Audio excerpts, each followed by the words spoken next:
जमाय धर्मराजाय मृत्युवेचान्तकाय च वैवस्वताय कालाय धर्मराजाय ते नमः। आज्ञा जम होउचंती धर्मराज, से मृत्युर देवता। मृत्यु नथिले जीवन नाही। ताले आपणकर ये जो घरर दिगर प्रभाव परिवार उपरे पड़ेगी बोली ये जो कहले दक्षिण दिग जमंकर, तेणु अत्यंत भयंकर। ये विषय किसी जानी हेलानी, टिके धर्मराजांको उपरे जमंको उपरे टिके सविशेष ये आलोचना कर जाऊ ना। जय जगन्नाथ। जहाँ कहते सत्य। जम राजांकर शरीर कथा टिके चिंता करंतु। से महिषी वाहन उपरे बसंती एवं तांको शरीर गोटे गोड़ सदा सर्वदा पूज रक्त होइकी सेथिरे कृमि मध्य चालू थांती बोली शुणा जाए। शास्त्र कहे अभिशापग्रस्त होइछंती जम, तांकर अभिशाप तांकर जो पालिता माँ तांको देइछंती। से जहा हो जम आपण माने जानती, आपण जानिछंती दक्षिण दिग को मुह करी खाआंती नाही।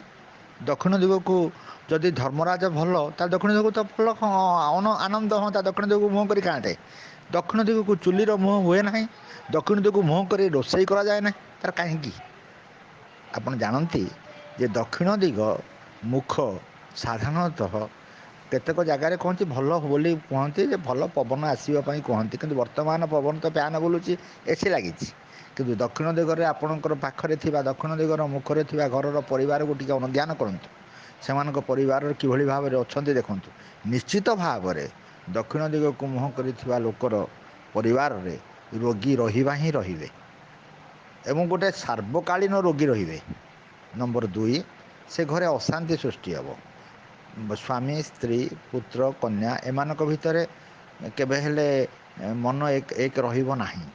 तो परिवार भाई मानक माने जुआड़े छिन छत्र हो चली जाए, गोटे जगार से भाई माने रहिबे नाही।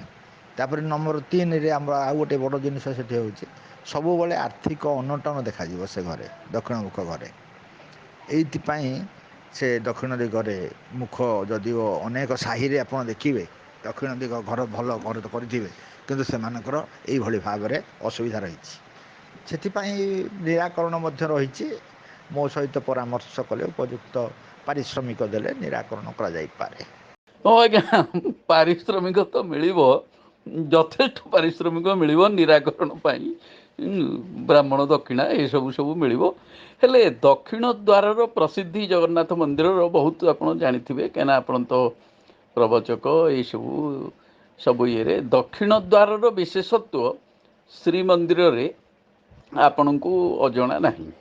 श्रीमंदिर रे दक्षिण दिगर जो मुख रही चारि दिग को रही द्वार रही, किंतु दक्षिण दिगरे केवल गजपति महाराजा एवं तांकर सेवा करुथिबा जगन्नाथंकर सेवक माने केवल दक्षिण दिगरे जिबे।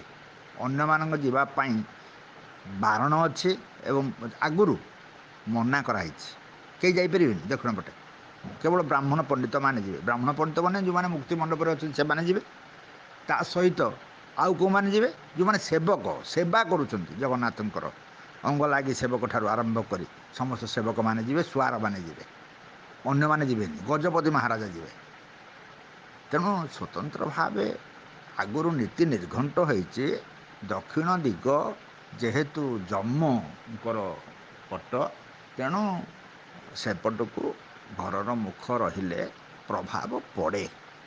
आ गोटे कथा कहूँ जे आमे आमर घर पितृ पितामह प्रपितामह तरफ आम देखी आसचु आमर जो जन्म वासस्थान जोटा से दक्षिण ये दक्षिण मुख। कहीं दक्षिणा पवन पाई आपण निश्चित भाव में घरे दक्षिण दिग को सब झरका रखिथे। दक्षिणा पवन प्रसिद्धि अच्छी। तेणु दक्षिण दिगरे ये जो भयंकर अवस्था कथा कहते ये सबू जो दक्षिण मुह करनी दक्षिण को ये कले शोपारे सेमती उत्तर दिग को ये जदि मुंड करके शुआ जाए ताले गणेशंकर मुंड कटा होता ये जो हाथीर गणेशंकर लगी ये सब एगुड़ा सब लोकाचार लोक कथा नहीं कि। तेणु जार ये आउ कौसी दिग पाई नाही से दक्षिण दिग करके भयभीत हो। ତେଣୁ ସେଥିରୁ ଟିକିଏ କିଛି ରିଲାକ୍ସ କରନ୍ତୁ ନା, ନିରାକରଣ ବାଟ କରିବା। ତେଣୁ ଏଇଟାକୁ ଟିକିଏ ଅନୁଧ୍ୟାନ କରିବେ ଆଉ। ଜୟ ଜଗନ୍ନାଥ। ଆପଣ ଯେଉଁ କହୁଛନ୍ତି ପୂର୍ବପୁରୁଷର ଘର ଯେଉଁ କରିଛନ୍ତି, ବାପା କରିଥିଲେ, ଆପଣ ସେଠି ଅଛନ୍ତି? ମୋ ଘର, ମୋର ପୂର୍ବପୁରୁଷଙ୍କର ଘର, ନନାଙ୍କର ଘର ଆଗରୁ ଥିଲା ଦକ୍ଷିଣ ଦିଗ ଘର। ସେ ସାହିଟା ଯାକ ମୁଁ ଦେଖିଲି, ତାଙ୍କର ସମସ୍ତଙ୍କ ଘରେ ସବୁ ନାନା ପ୍ରକାର ସମସ୍ୟା ରହିଛି, ପ୍ରଭାବ ରହିଛି। ଆପଣଙ୍କର ଯେଉଁ ଉତ୍ତର ଦିଗକୁ ମୁଣ୍ଡ କରି ରହିବା ପାଇଁ ଯେଉଁ କାଟୁଛନ୍ତି କହୁଛନ୍ତି, ସେ ନା, ବିଜ୍ଞାନ କହୁଛି ଉତ୍ତର ମେରୁ ଦକ୍ଷିଣ ମେରୁ ହେଇ ଗୋଟେ ସ୍ୱତନ୍ତ୍ର ଚୁମ୍ବକୀୟ କ୍ଷେତ୍ର ଅଛି। ଆପଣ ଯଦି ଉତ୍ତରକୁ ମୁଣ୍ଡ କରି ଶୋଇବେ, ଉତ୍ତର ମୁଣ୍ଡ କରିକି ଶୋଇବେ, ଆପଣଙ୍କ ମସ୍ତିଷ୍କ ଉପରେ ଯଥେଷ୍ଟ ଭାବରେ ସମ ଚୁମ୍ବକୀୟ ପ୍ରଭାବ ପଡ଼ିବ, ସମମେରୁ ପ୍ରଭାବ ପଡ଼ିବ, ଯାହାଫଳରେ ଆପଣଙ୍କର ମସ୍ତିଷ୍କର ସ୍ମୃତି ଶକ୍ତି ହ୍ରାସ ହେବ, ମସ୍ତିଷ୍କର ଚିନ୍ତନ ଶକ୍ତି କମିଯିବ।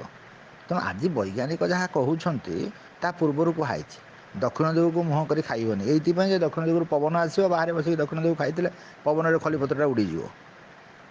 ତେଣୁ ଦକ୍ଷିଣ ଦିଗକୁ ମୁହଁ ଖାଇବା ନ ଖାଇବାକୁ ଆଉ ଯେ ଯମକୁ ତ ପ୍ରଥମେ ଆମେ ଦେଉଛୁ ଖାଇବା ପାଇଁ, ଯେଉଁ ଚଳୁ ହେଉଛି ଯମାଏ ସ୍ୱାହା, ଚିତ୍ରଗୁପ୍ତାଏ ସ୍ୱାହା କରି ଦିଆହେଉଛି। କିନ୍ତୁ ଏଇଥିପାଇଁ ଯେ ଯମ ଆଗ ଖାଆନ୍ତୁ। ଜୟ ଜଗନ୍ନାଥ।